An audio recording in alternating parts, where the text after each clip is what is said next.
towns near Rome, introducing Caprarola and its Farnese Palace.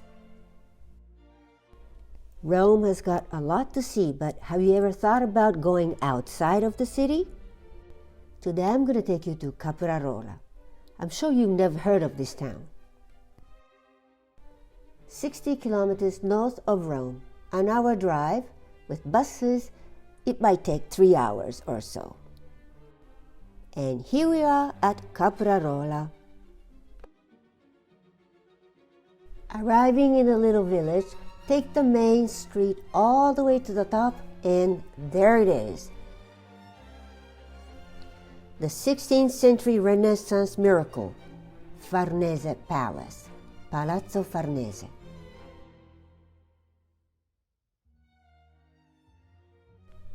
Paul III of the Farnese family was born not far from here, and he has become a pope in 1534. This pope is famous for approving the Jesuit order and for commissioning the Last Judgment of the Sistine Chapel to Michelangelo. He also was a great leader of counter-reformation against Protestant Reformation, hand in hand with the King of France, Francis I, and the King of Spain, also the Holy Roman Emperor Charles V. Henry VIII, King of England, was instead excommunicated. Paul III, the great protector of Catholicism, now rests inside St. Peter's at the Vatican. Before becoming a pope, he has had 4 children, therefore many grandchildren. His favorites were Alessandro, Ottavio, and Ranuccio. Thanks to Granddad, they become cardinals and dukes. Today we are focusing on him, Alessandro, known as Gran Cardinale, the Great Cardinal. Just like Granddad, Alessandro was an art lover, becoming one of the most generous patrons of artists. The family collection includes a remarkable amount of ancient art. They still decorate the main rooms of important museums of Rome, Naples, and other cities as the Farnese collection.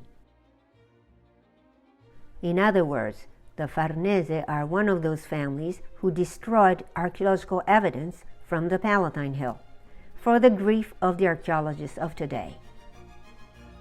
The family owned many palazzi within the city of Rome. This is the Farnese Palace, today the Embassy of France. They even had a summer house on top of the Palatine Hill where Rome was born. A tiny section of the summer house with its garden is still there. But the most amazing palace owned by the family was not in the city, but in Caprarola.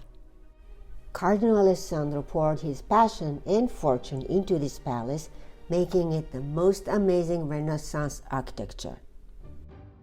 Up the steps, turn around and check the view, and now let's walk in. First thing that you notice is the coat of arms of the Farnese. Here's the town of Caprarola and the palace. And further, wow, a circle of blue sky above our heads.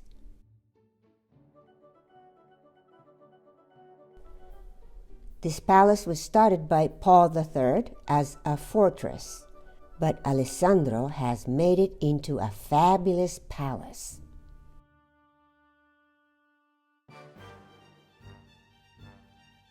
Same top artists who worked at the Vatican were here. Architect Vignola, painters Tempesta, the Zuccari brothers, and so on.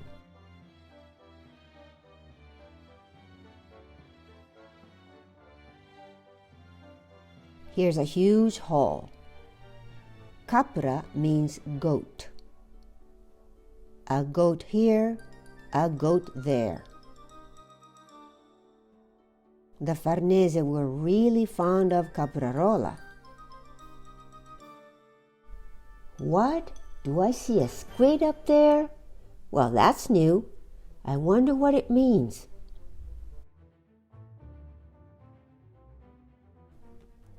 Let's move on to the spiral staircases.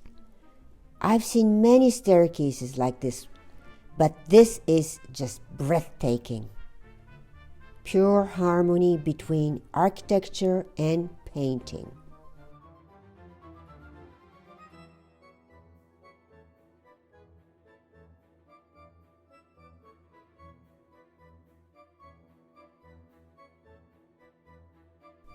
Going up the steps, you can see the fresco painting from a very close distance. Look at these fine brush strokes.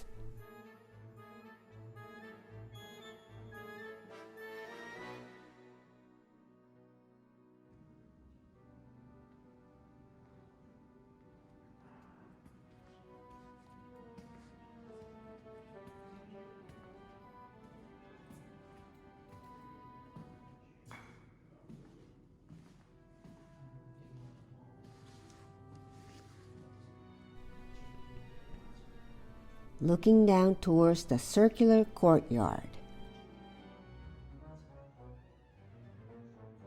Now I need you to take a good look at this picture. Yes, it's pentagonal, just like the Pentagon. So quiet and peaceful here, away from the crowded city. You're loving it, right? We get to see all of these rooms, and every room has stunning frescoes.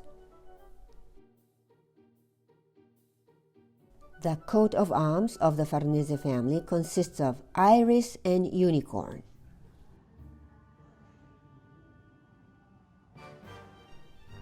We are now inside the winter hall, as this is the sunnier side of the building.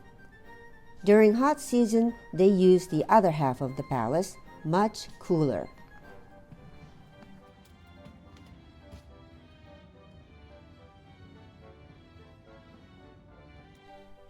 Wow, check out the fountain made of stucco and mosaic. If this fountain reminds you of the one inside the Villa d'Este at Tivoli, you're perfectly right, because the fountains are created by same artists. And obviously on the ceiling, there he is, Alessandro again, depicted as Hercules.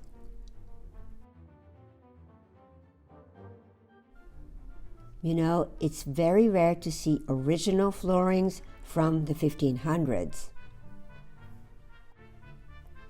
You look up, you look down, be amazed. These fresco paintings are here to glorify the family history. Check out the famous trio. Remember Francis I and Charles V? Members of the Farnese always playing important roles. On the ceiling, iris and unicorn.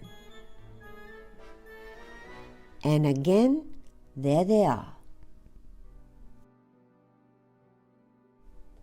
Don't miss the marble columns in the corners. They are fake painted columns.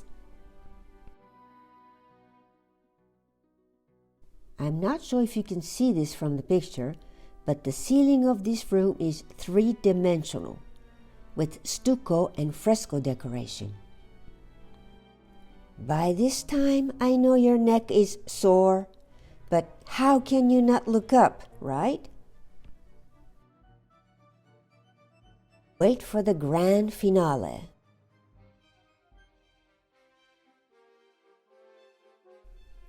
Starry sky with the constellations of the zodiac.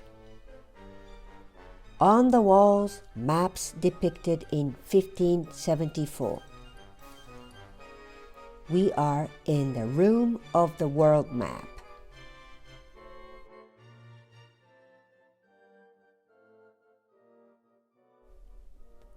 So this is the known world back in 1574.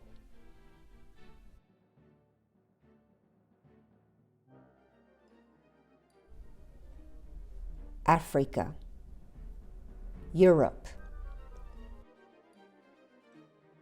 the Holy Land, the Americas, Asia. There it is, the tiny Japan spelt in the Italian way.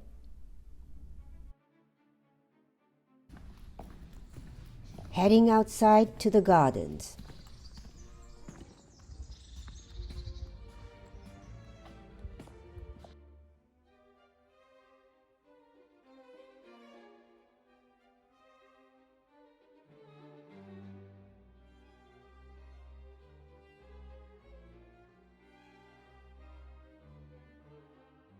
I wonder where this road is taking us. Let's walk all the way up.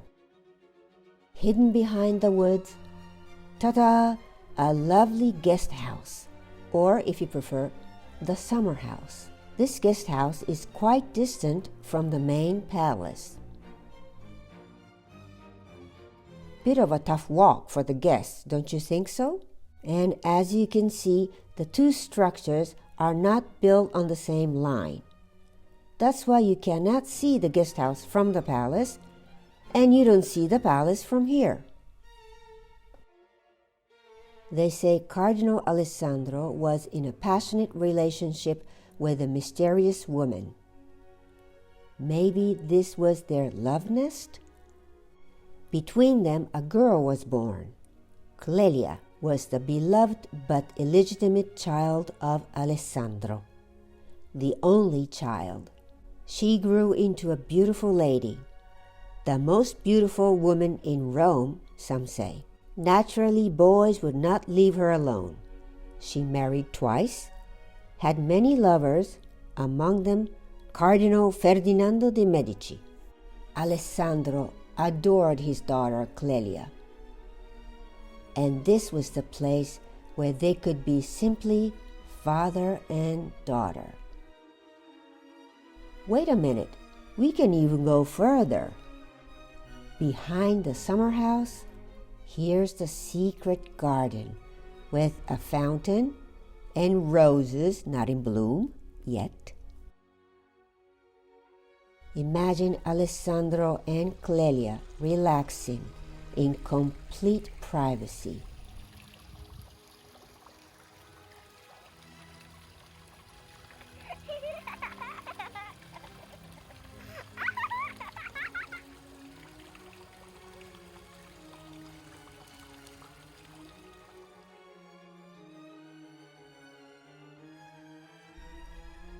Don't forget the unicorns.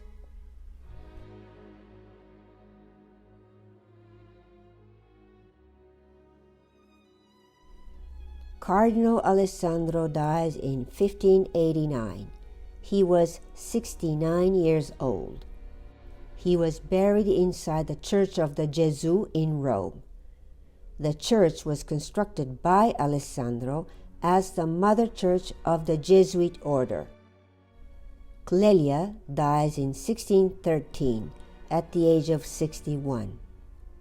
She was widowed and she left a 40-page will. On her will, she wrote, "Do not organize any funeral for me. Dress me as a nun, and at late night secretly bring in my coffin into the church." Clelia wanted to be with her father. On this simple tombstone, we can't see neither the name of Clelia nor Alessandro, but they are still together. So we are done with the visit. If some of these rooms look familiar to you, it's because many movies and TV series were filmed here. The palace was used as a papal apartment, the Vatican museums, and so on. Palazzo Farnese, a real treasure out in the countryside of Rome. I'm sure it's worth your day trip. Thank you, Alessandro, and goodbye, Caprarola. If you like the video, why not subscribe? All you need to do is press this little pink circle. Thank you.